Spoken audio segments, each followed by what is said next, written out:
আমার এই মোবাইলটা লক থাকা অবস্থায় পাওয়ার বাটন টাচ করে কেউ অফ করতে পারবে না, এবং কি আমার ফোনে যে নোটিফিকেশন বারটা আছে টান দিলে কোনো কিছু আসবে না।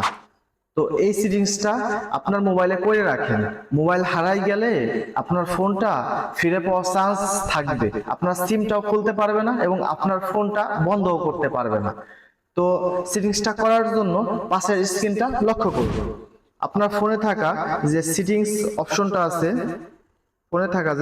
অপশনটা আছে, এখানে ক্লিক করবেন।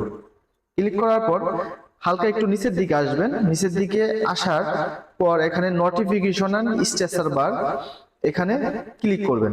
ক্লিক করার পরে একটু নিচের দিকে স্ক্রল করবেন। নিচের দিকে স্ক্রল করলে এখানে পাই যাবেন item show on the lock screen after swiping down, এখানে ক্লিক করবেন। ক্লিক করার পর এখানে কন্ট্রোল সেন্টার নামে একটা অপশন পেয়ে যাবেন, এটা অফ করে দিবেন।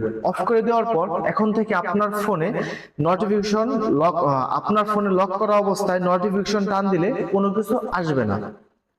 তো দ্বিতীয় সেটিংসটা করার জন্য আপনার ফোনে সেটিংস আছে, সেটিংসে ক্লিক করবেন। ক্লিক করার পর নিচের দিকে একটু স্ক্রল করবেন।